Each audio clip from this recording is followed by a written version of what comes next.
তোমরা যারা class 11-এর semester 1 exam দেবে তাদের সাহিত্যের ইতিহাসে শ্রীকৃষ্ণ কীর্তন থেকে আমি হাতে ধরে একেবারে 20টি প্রশ্ন বলবো। টেক্সট বুকে একদম হাইলাইট করে দেবো, এই হাইলাইটটা দিয়ে আমি টেক্সট বুকে হাইলাইট করে দেবো এই বইটা, পেজ নাম্বার 12। সেখানে শ্রীকৃষ্ণ কীর্তন থেকে সেই প্রশ্নগুলোর বাইরে একটি প্রশ্ন তোমাকে পড়তে হবে না। পরীক্ষায় না আসলে আমার কাছ থেকে বুঝে নিও।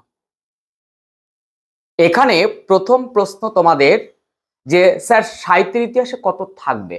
দেখো, সাহিত্যের ইতিহাসে একটা বড় সিলেবাস রাখা হয়েছে সেমিস্টার 1-এ, কিন্তু এখান থেকে মাত্র 5 মার্কস।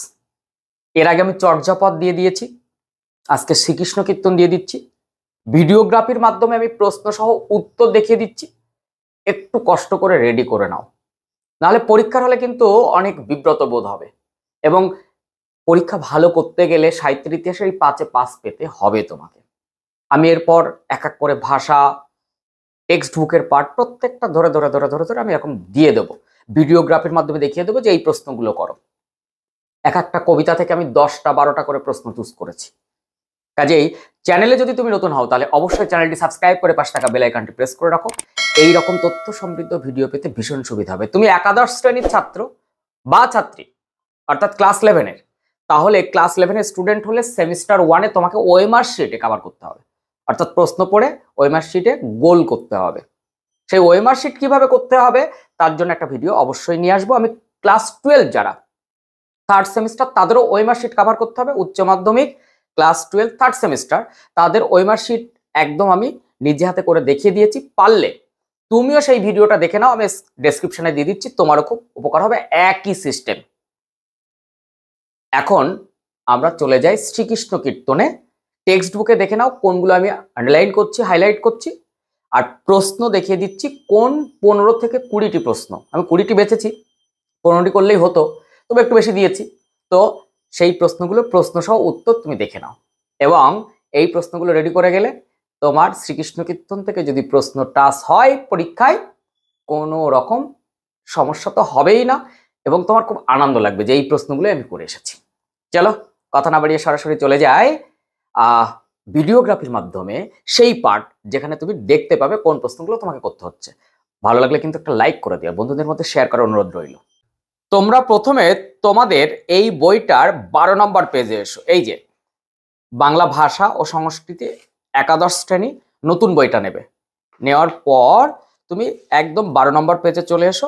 এই জায়গা থেকে এই যে তুর্কি আক্রমণ, সামাজিক ও সাংস্কৃতিক পরিণাম, এখান থেকে আমি শুরু করেছি। ওখানে একটা প্রশ্ন আছে, এরপর হচ্ছে শ্রীকৃষ্ণ কীর্তন। এই পেজটা শেষ হওয়ার পর তোমাকে এই পেজে চলে যেতে হবে। এইখানে শেষ, এই পর্যন্ত। এরপর অনুবাদ সাহিত্য। এর মধ্যে থেকে আমি এইগুলো হাইলাইট করেছি, আগে এগুলো দেখে নাও, তোমার বইও এগুলো হাইলাইট করে নাও, এগুলো পড়ে নেবে। এইগুলো থেকে প্রশ্ন থাকবে, আর আমি এর পরে কোন প্রশ্নগুলো তোমাকে পড়তে হবে সেই 15 বা 20টি প্রশ্ন দেখিয়ে দিচ্ছি। আনুমানিক 1203 খ্রিস্টাব্দে এখান থেকে একদম নবদ্বীপ জয় করেন, এটাকে হাইলাইট করে নাও। এর মধ্যে একটা প্রশ্ন তুমি পেয়ে যাবে, একবার পড়ো নিজে। Text book is a best বুক সবসময়ের জন্য। শ্রীকৃষ্ণ কীর্তন, এই শ্রীকৃষ্ণ কীর্তন যখন করবে তখন শ্রী বসন্ত রঞ্জন রায় বিদ্যুৎ বল্লভ 1909 খ্রিস্টাব্দে বাঁকুড়া জেলার কাকুলিয়া গ্রামের অধিবাসী দেবেন্দ্রনাথ মুখোপাধ্যায়ের গোয়ালঘর থেকে বাংলায় লেখা রাধাকৃষ্ণ লীলা বিষয়ক প্রথম আখ্যান কাব্যটির পুঁথি আবিষ্কার করেন। 1916 খ্রিস্টাব্দে বঙ্গীয় সাহিত্য পরিষদ থেকে শ্রীকৃষ্ণ কীর্তন নামে এই কাব্যটি তার সম্পাদনায় মুদ্রিত আকারে প্রকাশিত হয়। কাব্যের পুঁথির প্রথম এবং শেষের দিকের অনেকগুলো পৃষ্ঠা পাওয়া যায় না, এবং ওই পোকা পতিত আছে, ওই পোকাতে সেগুলো নষ্ট করে দেয়। তো পরবর্তীতে ওই বইয়ের মধ্যেই ওই একটা চিরকুট পাওয়া যায়, সেখানে লেখা ছিল সেই প্রাপ্ত পুঁথির ভেতরে, ওই চিরকুটে শ্রীকৃষ্ণ সন্দর্ভ। তাই কেউ কেউ এই গ্রন্থটাকে শ্রীকৃষ্ণ সন্দর্ভ বলে, এবং এই শ্রীকৃষ্ণ সন্দর্ভ বা শ্রীকৃষ্ণ কীর্তন গ্রন্থটি 14দশ শতাব্দীর শেষ দিকে কিংবা 15দশ শতাব্দীর প্রথম দিকে রচিত হয় বলে গবেষকরা অনুমান করেছেন। এর কবি হলেন কবি বড়ু চণ্ডীদাস।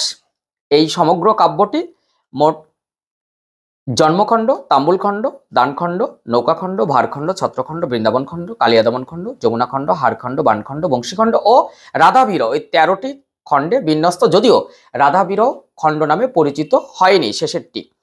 আর এই কাব্যে মূলত 3টি চরিত্র, রাধা কৃষ্ণ তার সঙ্গে বড়াই, অর্থাৎ এই এই তিনটে চরিত্রকে কেন্দ্র করে এই রাধাকৃষ্ণের আখ্যানটি বিস্তারিত তার সমস্ত কিছু বড়ুচণ্ডী দাস লিখেছেন।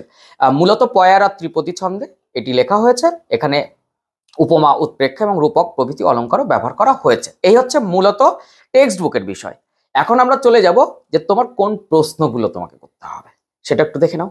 1203 খ্রিস্টাব্দে বখতিয়ার খলজি কাকে পরাজিত করে নবদ্বীপ জয় করেন? লক্ষণ সেন। বাংলায় লেখা রাধা কৃষ্ণের লীলা বিষয়ক প্রথম আখ্যান কাব্যটির নাম শ্রীকৃষ্ণ কীর্তন। শ্রীকৃষ্ণ কীর্তন কাব্যটির রচয়িতা বড়ু চণ্ডী দাস। শ্রীকৃষ্ণ কীর্তন পুঁথিটি আবিষ্কার করেন বসন্ত রঞ্জন রায় বিদ্যুৎ বল্লভ। শ্রীকৃষ্ণ কীর্তন কাব্যটি বাঁকুড়া জেলার যে গ্রাম থেকে আবিষ্কৃত হয়? কাকিল্লা গ্রাম। শ্রীকৃষ্ণ কীর্তন পুঁথিটি আবিষ্কৃত হয় 1909 সালে। শ্রীকৃষ্ণ কীর্তন কাব্যের অপর নাম যা পুঁথিতে প্রাপ্ত চিরকুট থেকে জানা যায় শ্রীকৃষ্ণ সন্দর্ভ। দেখো টেক্সট বুকে যা পড়েছে সব এখানেই তাই।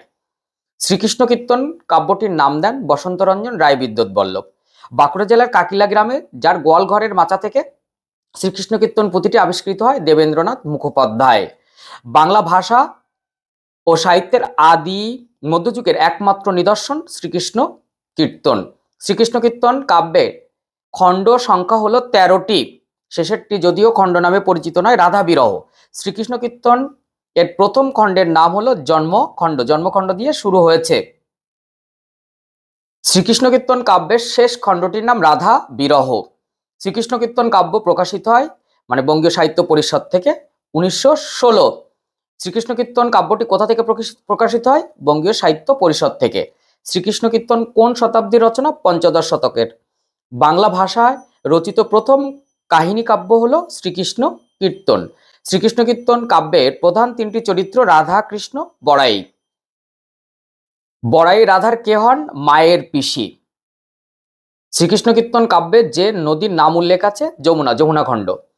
নেক্সট, বড়ু চণ্ডী দাসের উপাস্য দেবতা হলেন দেবী বাসুলী। শ্রীকৃষ্ণ কীর্তন কাব্যের পদসংখ্যা হলো 418টি। শ্রীকৃষ্ণ কীর্তন কাব্যটির সম্পাদনা করেন বসন্ত রঞ্জন রায় বিদ্যুৎ বল্লভ। শ্রীকৃষ্ণ কীর্তন কাব্যের বেশিরভাগ ছন্দই হলো পয়ার ও ত্রিপদী ছন্দ। এই প্রশ্নগুলো তোমাকে করলে হয়ে যাচ্ছে, আর কোনো প্রশ্ন এখান থেকে করার প্রয়োজন নেই। এখন বলো, এই চর্যাপদ এবং শ্রীকৃষ্ণ কীর্তন আমি যে দুটো ভিডিও দিলাম তোমাদের কি সব রেডি হয়ে গেছে? যারা এখনো চর্যাপদ দেখে নিতে পারোনি তারা ডেসক্রিপশন চেক করো, আমি ওখানে লিঙ্ক দিয়ে দিচ্ছি, এবং ওই প্রশ্নগুলো করে যাও। এই দুটো পার্ট থেকে কোনো সমস্যা হবে না।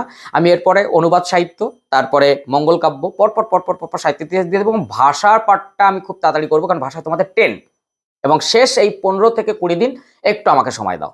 দেখো বাংলায় আমি 40-এ প্রায় 40 তোমাকে এনে দেবো। যারা পড়াশোনা কম করেছো, আর যারা করেছো তারা তো 40 পাবেই। চলো নেক্সট ভিডিওতে দেখা হচ্ছে, টাটা।